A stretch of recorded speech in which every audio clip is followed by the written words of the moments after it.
ミッションに就任しました冬木行動です。新井社長の切り返し意外です。恐ろしい距離なんですよねこ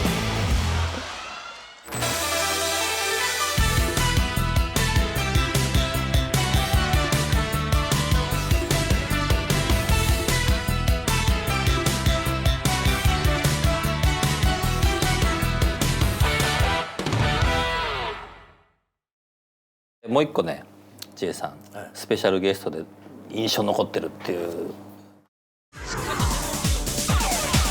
冬木の3連続防衛戦の最後を飾った挑戦者は意外というかなんというか世界的なミュージシャンキャプテンジャックのリーダーフランキー G であった。日本人のファンの方にも非常に受け入れやすい。世界的なミュージシャンって言ってますけど、いやこれは事実だとは思いますよ。ミュージシャンは事実だ。ただこの人がプロレスが好きで。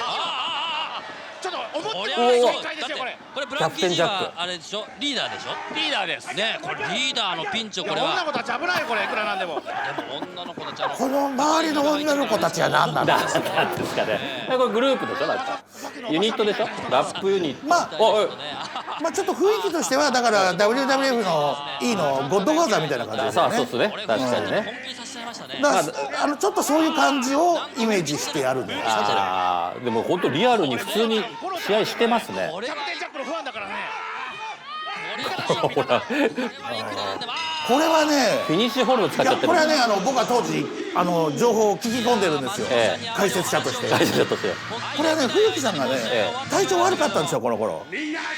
肩が全く腕が使い物にならなかったんですよ。あ、そうなんですか。でもう試合出られないかもしれない、試合がちょっともうできないかもしれないって頃で、なんとかそうじゃない試合が組めないだろうかっていう時にこのプロレス好きの外国人が日本にやってきたわけですよ。だからこれ冬木さんはね嬉しかったはずなんですよ。こいつのおかげで試合が組めた。でもでこいつはプロレス好きだからこいつも喜んでる。みんな喜んでる。すごいみんなハッピーな。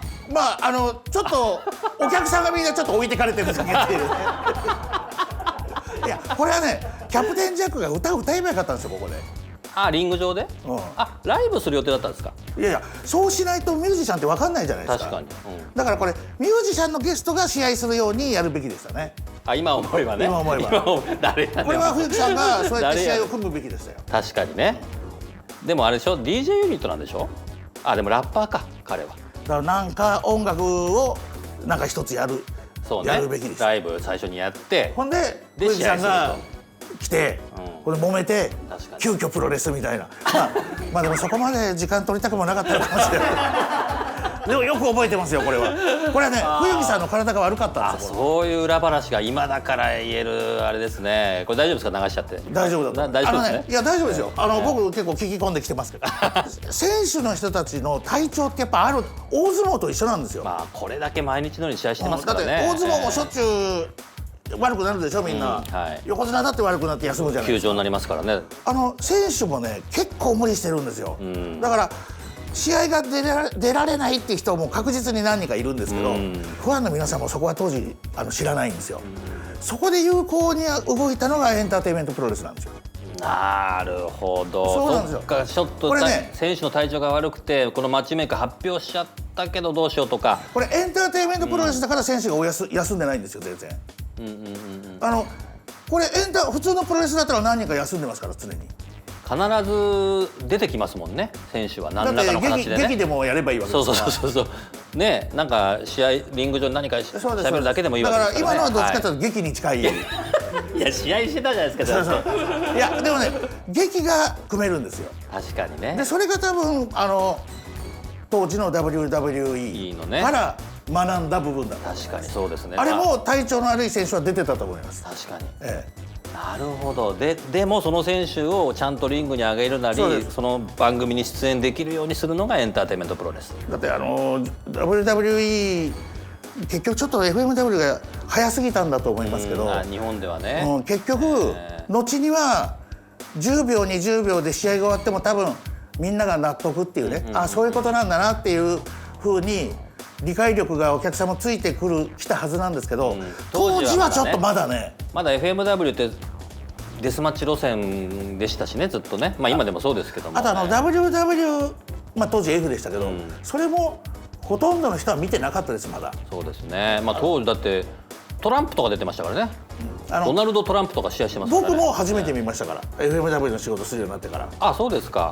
僕はレフェリーの伊藤剛に見ろって言われて、はいはいはいはい、もうこういう路線になってからですよね。そう、WWF こういう風になりますからって言うんでね、ハルク・ホーガンより後にね、勉強会をしてまビンスマクマホンした。が出て、これでいけば選手が休まずに済むっていうね。なるほど。でこれね、休まずに済むっていうと、まあこれ難しい話もしといた方がいいと思うんですけどチケット先に売っちゃってるわけですよ。そうなんですよね、そこがね。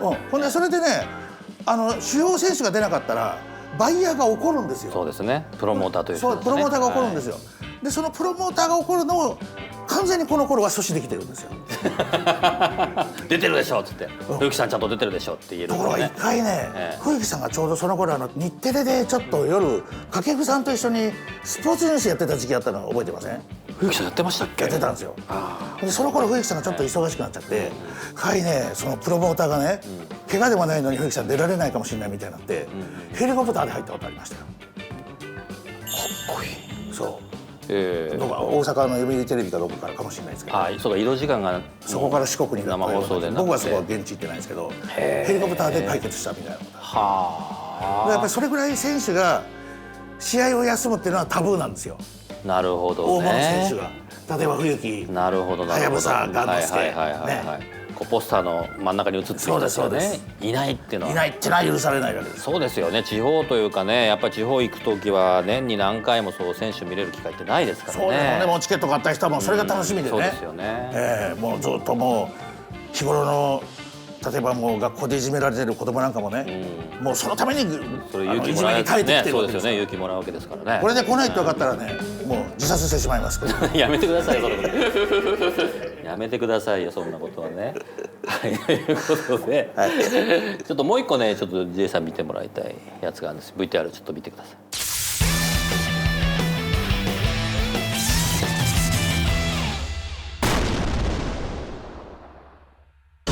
僕セレクションじゃないですかこれね。冬木さん。本日正式にコミッショナーに就任しました冬木行動です。これね、冬木さんがもう本当ね正式にコミッショナーになるんですよね。これ映像の力は強い。小佐野杉作です。これなんですかこれ。もうちょっといい服なかったこれ。ちょっとなんで僕だけ。ちょっと俺はなんで背広じゃないわけこれは。ちゃんとしたプロレスをやっていく。コミッショナー就任なのにね。ちゃんとした就任式なのに。ちょっとこれ下足版じゃないですかこれ。するためには大仁田敦もリングに上げるつもりです。それは聞いてないですよ。すごいですね。それは聞いてないです。何ですかそれは。それは絶対させません。まあこれ後で P でもいいんですけど、これは劇。いいですよ。やっぱりいや劇ってことになってますけど、ほんで新井さん劇だと思ってるんですけど、冬木さんは真剣なんですよ。本気でこれ冬木さんは本気なんですよ。本気できます。ほんで新井さんは絶対大仁田は絶対ダメなんでけど。ですすよね。あ、冬木さん本気で呼ぼうとしてたんです。冬木さんは本気なんですよ。これちょっとひどいこれ。ちょっとあれですよ、天女さんの試合を前にこれいつ頃ですかね。2001年。2001年。じゃあね、もうギャラが止まってたんですよこの頃多分。支払い止まってる頃でしょこれ。2001年、そっか。もうあれかこれ支もしれない払い止まってなかったら、だってこの T シャツ見たことないでしょこの T シャツ。なんですかこれ。ハンディキャップいいものがあると言っていたな。ハンディキャップマッチですねこれはね。相全手が然覚えてない。飛びた来ましたかね。近いところですので、来てんでこのまます杉ね作。さんに放送席に来てもらいましょう。だって自分で手錠をかけてやるからね。放送席に。あれ何？あ、これは恐ろしい。これ埼玉プロレスの飛田のライバルじゃないですか。恐ろしいゴリラですよねこれ。恐ろしゴリラね。恐ろしいゴリラだ。全く記憶にないですけどね。いやいやいや、さっき手錠はめたじゃないですか。ああで時短だラリアットでラリアット一発。埼これでも玉プロレスでしてたんですね。富田選手はこのと1試合ですかね。どうですか見ましたか強い。あんま記憶ないです僕も。もうちょっと出ればよかったのにね。今思うとね。ちょっとかわいそうじゃないですか、使い方ひどすぎますね。出演の仕方としてひどすぎましたねこれ今見るとね。ちょっとこれ富田へこんでますよ。あらこれはちょっとこれちょっとかわいそうですね。なんかね、ああすればよかった話になってますねさっきからね。今見るとねやっぱり、ね。いやでも面白いですよもうちょっとね。これはいい。今の恐ろしいゴリラは恐ろしいゴリラはね。記憶には今ないし、この先も思い出さないと思うんですけどでもこれ僕観客で見てたら、もっと長くやってほしいって思いましたねこれ。